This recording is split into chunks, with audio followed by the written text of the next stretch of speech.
नमस्कार दोस्तों, मैं सुभाष। आपका स्वागत है मेरे यूट्यूब चैनल द मंच में। तो दोस्तों, आज हम बात करेंगे एलआईसी की। एलआईसी का आपने खूब नाम सुना होगा।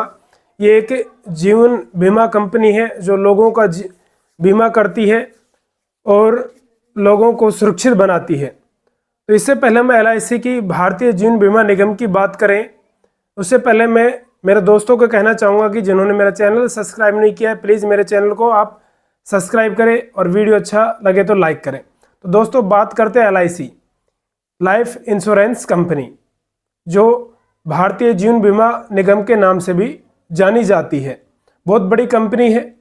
इसका कह सकते हैं कि पाकिस्तान की जो जीडीपी है उससे दुगने पैसे हैं, यानी कि पाकिस्तान की जो जीडीपी है वो 28 करोड़ है और एलआईसी के पास जो पैसा है वो 51 करोड़ रुपए है। तो आप देख सकते हैं कितनी बड़ी है जो अपनी एलआईसी कंपनी है। तो आज एलआईसी की बात करते हैं हम। एलआईसी से लगभग भारत के 35 करोड़ लोग जुड़े हुए हैं, अर्थात 35 करोड़ लोगों ने एलआईसी में अपना जीवन बीमा खुलवा रखा है। इतनी बड़ी कंपनी है ये। अभी एलआईसी की बात क्यों हो रही है? एक तो मैंने बता दें कि पाकिस्तान की जीडीपी से दुगनी जो इन्वेस्टमेंट है, पैसा है एलआईसी के पास। लेकिन एलआईसी, जो लोग जीवन बीमा खुलवाते हैं एलआईसी में, उनको रिटर्न में कुछ नहीं मिलता है। जब उनकी पॉलिसी कंप्लीट हो जाती है, किसी ने 15 साल की खुलवा रखी है, किसी ने 20 साल की खुलवा रखी है, तो जब रिटर्न का टाइम आता है, पॉलिसी कंप्लीट हो जाती है, उसके बाद में जो एलआईसी होती है अपने ग्राहकों को कुछ नहीं देती है। कोई नाम मात्र का 10-20 हज़ार रुपये का ब्याज देती है।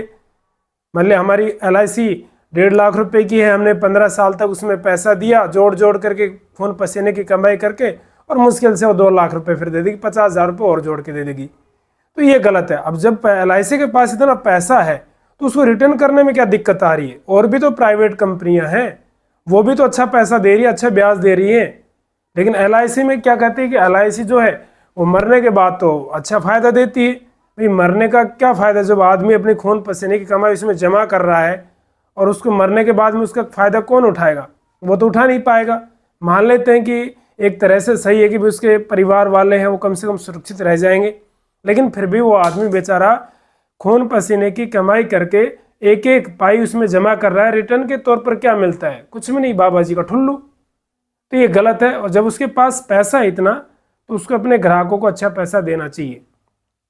खुद जो भारतीय सरकार है, जब कई बार उसको पैसे की जरूरत पड़ जाती है तो एलआईसी से लेती है, एलआईसी से पैसा लेती है। अभी आईपीओ खरीदा था, उस समय भी एलआईसी से पैसा लिया था भारतीय सरकार ने। कोई बैंक डूब जाते हैं तो उसको सहारा देने के लिए एलआईसी से पैसा लिया जाता है। यानी कि पैसा किसका? हमारा। हम जमा कर रहे हैं, हम पाई पाई जोड़ के ना उसमें भर रहे हैं और हमें कुछ नहीं मिलता है। फायदा कोई उठा रहा है। कोई बैंक डूब गया, उसको भाई एलआईसी पैसा दे रही है। कोई और कुछ हो गया तो एलआईसी पैसा दे रही। अरे भाई, पैसा जो जमा कर रहा है उसको वापस दो ना आप, जो खून पसीने की जमाई करवा रहा है।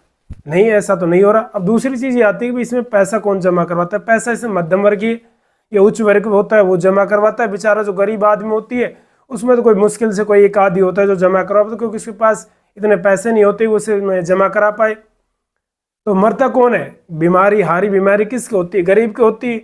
धनी आदमी को तो बीमारी नहीं होती है, तो उनको तो वैसे भी बहुत पैसा है, उनको तो पैसे की आवश्यकता नहीं होती है, और वो तो एलआईसी जानबूझ के खुलवाते हैं, टैक्स में छूट मिल जाती है। मर कौन रहा है? गरीब आदमी।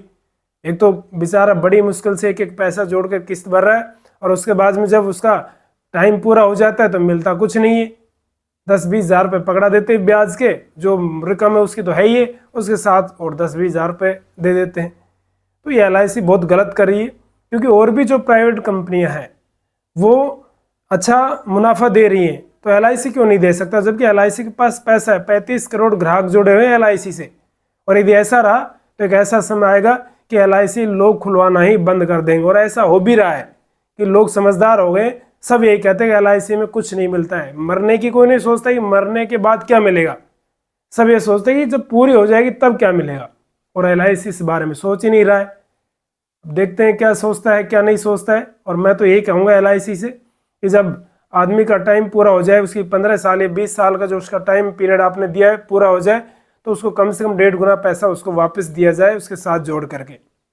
तब तो एलआईसी आगे बनी रह सकती है, अन्यथा एलआईसी आने वाले समय में ख़त्म होने वाली, क्योंकि प्राइवेट कंपनियां इससे अच्छा मुनाफा दे रही है, लोग उनकी तरफ बढ़ रहे हैं। डाकघर है वो एफडी पर अच्छा ब्याज देता है तो लोग एफडी खुलवाएंगे, उसमें जाएंगे, एलआईसी में क्यों आएंगे। इधर हरियाणा में भी नरेंद्र मोदी सरकार ने, मोदी जी ने जो एलआईसी सखी बीमा पहले शुरू की कि भी लेडीज़ को हम बीमा खुलवाएंगे और गांव-गांव में एक बीमा सखी नियुक्त करेंगे। तो इस तरह की योजनाएं चला रहे, तो इस तरह की जो योजनाएं हैं उस तब सफल होंगी तब एलआईसी रिटर्न के रूप में अच्छा मुनाफा देगी। तो दोस्तों ये वीडियो कैसा लगा कमेंट में ज़रूर बताएं। मेरे चैनल को आप सब्सक्राइब करें। सभी को नमस्कार, धन्यवाद।